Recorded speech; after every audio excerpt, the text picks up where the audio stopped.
The US has asked Pakistan to swiftly enact a legislation that formally prescribes both of Hafiz Saeed's organizations, the JUD and the FIF, even as it criticized the recent removal of a ban on the two outfits, which it said runs counter to Islamabad's commitments. Once again, Imran Khan, the Prime Minister of Pakistan, stands exposed for his duplicity on terror, and he's just received a stinging, embarrassing warning from the United States. Pakistan has been put on notice for terrorism once again and has just received its latest warning from President Trump. 5 days ago, Imran Khan's government shockingly allowed a crucial presidential ordinance to lapse. An ordinance declaring a ban on India's most wanted terrorist, Hafiz Saeed's front organizations. Pakistan had issued the ordinance a few days before the plenary meeting of the Financial Action Task Force earlier this year as the last resort action to placate the FATF and dodge the terror financing grey list that finally hit Pakistan in the face.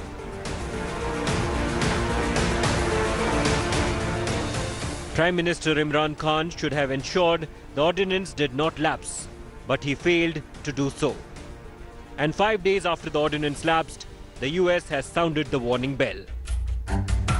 Washington has ordered Pakistan to rapidly enact a legislation to formally proscribe the Jama'at-ud-Da'wah and Falahi-Insaniyat as terrorist organizations, saying the lapse of the ban would jeopardize Pakistan's ability to meet its commitments to fight terrorism under the UN Security Council resolution.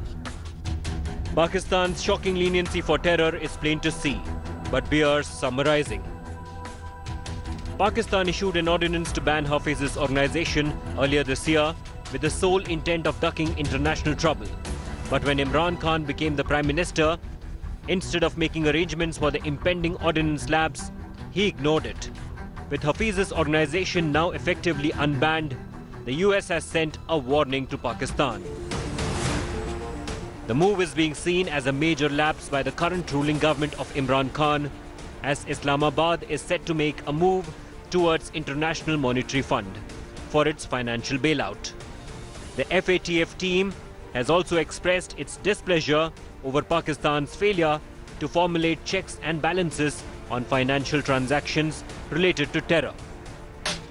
As Pakistan ramps up the tension along the line of control with India, here comes the latest sign that terror reigns supreme across the border. Bureau Report, India Today. Joining me live now is the Indian Army's former Northern Commander, Lieutenant General B.S. Jaswal. Also with me is Strategic Affairs Analyst from Pakistan, Kamar Chima. Welcome to you both, gentlemen. But first, I want to get in a word from India Today's Foreign Affairs Editor, Geeta Mohan. Geeta, this warning shot that's been fired from the United States, you know, this is a bizarre state of events. Pakistan wants the world to believe that this ordinance that was passed earlier this year, to ban both these organizations, the Falani-Insaniyat and the Jama'at-ud-Da'wah, basically just lapsed and, they've just not done anything about it. Can Pakistan really convince the world that they are that silly to believe such a thing and that a warning of this kind was necessary for Imran Khan to get moving again?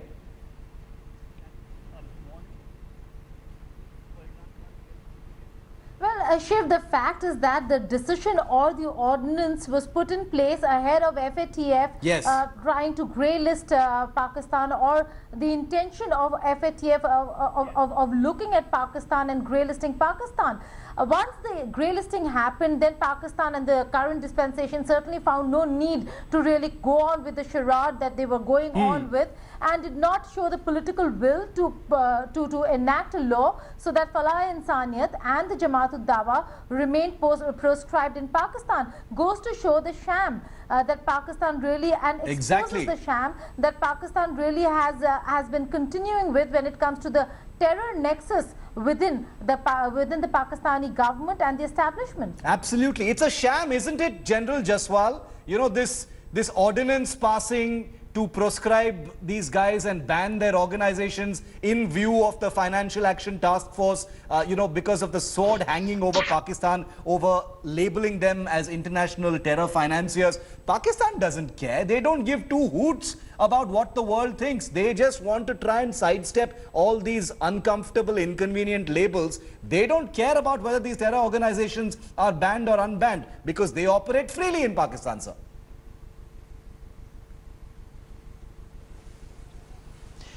Absolutely. As a matter of fact, this step by Pakistan is totally laughable, and seriously so.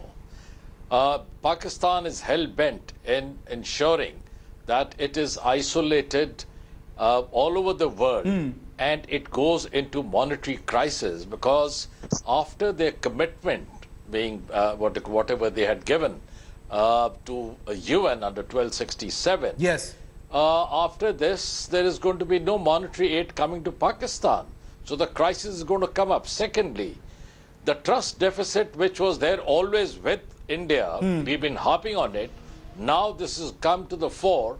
That trust deficit is there as far as the world is concerned. Thirdly, it's very, very clear that Pakistan cannot afford to control Hafiz Saeed on its western border against India. Yes, yes. Because if it reins in Hafiz Saeed on its eastern side, there's already problem. And on the western side, if they start reining in Hafiz Saeed, so Pakistan can't afford to rein Hafiz Saeed in. So I want to get Qamar Cheema in on that. General, I'll come back to you to take that a little further. But Qamar Cheema, it's a sham. Hasn't the Trump administration, this was well known to most of us here in India, but what the Trump administration has done by reminding Pakistan to urgently pass legislation to ban these two organizations has basically fully exposed Imran Khan, fully exposed Naya Pakistan, and fully exposed the nexus between Hafiz Saeed and the government of Pakistan. Well, Chief, I have spoken extensively and written extensively on this, that Pakistan's government need to take very stern measures on this. There are certain constitutional, institutional, and international compulsions which Pakistani government need to understand. And I think since this ordinance lapsed, the previous government should have made a law of it in April this year. But unfortunately, they couldn't do it. I think right now, the Pakistan's parliament, they need to be active and they need to go for certain legislation on this. Come on, 1 second. I have to interrupt you here. You're saying, unfortunately, they allowed this ordinance to lapse. I mean, how can, is it so easy to just explain away by saying, unfortunately, what could the reasons be? Because we know that Hafiz Saeed enjoys the kind of powers he does in Pakistan, where he has gone to court. He has sought an injunction against this ordinance. He's fighting this tooth and nail using the so-called legal route in Pakistan. How could the Imran Khan government have, not foreseen this? Or does he have his hands tied? Well, I think the previous government, which got its tenure ended in May, they didn't work on it. And I think since Imran Khan has been in power, I think the agenda had not been in front of him. But I think this is one of the important things he must do. And I think the way Pakistan has been, not looking it very carefully, they need to look it very carefully, because there are certain international compulsions on Pakistan. Being a member of I have read your piece on this, and I appreciate that you're being honest about this particular fact that this is a compulsion for Pakistan. But General Jaswal, is anybody going to be fooled by Imran Khan's government saying that, either we didn't have the time, or it was not a priority, or bhool gaye hum, we forgot to, pay this any attention, and therefore this ordinance has lapsed? I mean, we are talking about India's most wanted terrorist, a person who's been designated an international terrorist by several organizations and countries, and here you have Mr. Naya Pakistan saying, oops, we forgot to, renew the ordinance on this guy and pass a legislation banning his organization. General Aswad.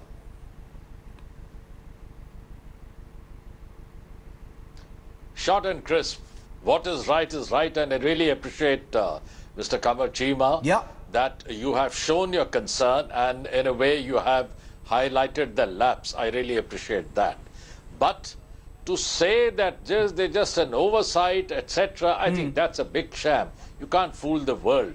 A UN resolution and Pakistan being on the verge of being taken to task by the FATF. I mean, it's got so much of implication. Yes. All its banks abroad, Habib Bank, etc., everything. There'll be no transaction, no trade. This kind of a serious thing. And you mean to say that the government just overlooked it? I think that's not right to say. There is absolutely. internal pressure which is there rather than external pressure which is working within Pakistan. And you see the ISI hand and the role of ISI and the army in bringing Mr. Imran Khan as the Prime Minister, that's coming out very, very clear. He has to.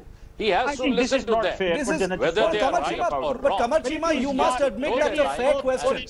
Kamar Chima, you must admit that's a fair question, that the nexus, the fact that Imran Khan, you know, has a nexus or he has constraints as far as his terror groups is completely revealed when something like this happens. Why should the world believe that this was an oversight? Out of context. Imran Khan has come in power after a struggle of 26 years. So don't just say that the military has brought in Imran Khan. This is what we have been talking. He's the Prime Minister of Pakistan. To come in, the BJP and Indian Army have a nexus to come in power again, and you started lambasting. Kamar Chima, he's the Prime Minister of Pakistan. He's not a small fry.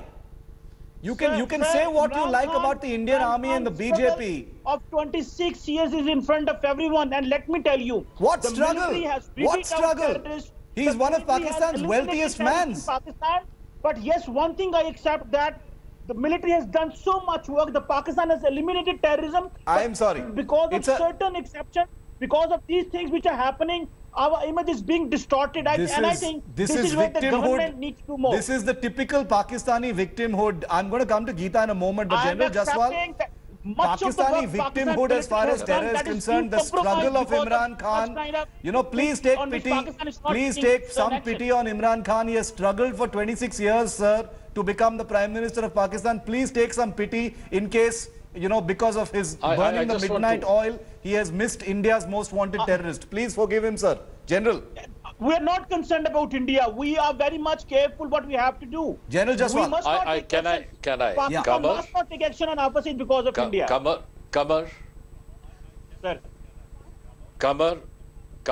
I will just like to make you realize one thing.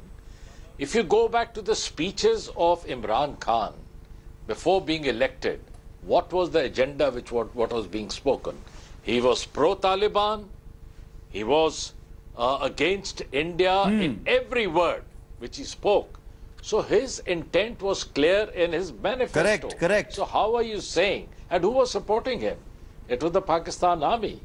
So why are we trying to take away the facts? Yeah. You see, what I would have appreciated, he came to a chair, he had an agenda, but he should have taken the whole thing holistically. Correct. And he should have realized which are the elements which need to be touched, so that Imran Khan doesn't have, becomes it is very clear, General Jaswal, nation. that Imran Khan does not, I mean, whatever agenda he may have come to the chair with, it's clear that he doesn't have the kinds of powers vis-a-vis these terror groups to do anything against them. Kamar Chima, final word, then I want to give the last word to Geeta.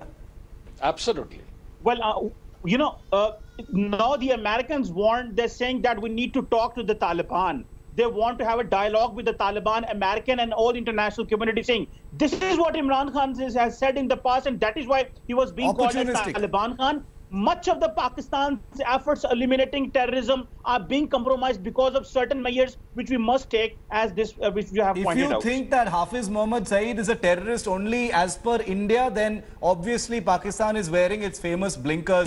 Kamar Chima. No, I appreciate the sentiments. Pakistan must not do it because of India. I've got to be fair with you, Kamar Chima. I appreciate the sentiments because I actually have read what you've written about on this particular topic, and you have taken a strong and brave position being in Pakistan about the you know, these organizations being unbanned and this ordinance actually having been lapsed. But it has exposed something about the deep state that is well known to India and is now becoming well known to the world. Geeta, final question to you. With this warning going from the White House to Pakistan, will it mean something? We know that the ordinance came because of the FATF grey list, etc. But now with this signal coming from Washington, does Pakistan have a choice but to, you know, pass a legislation against these groups?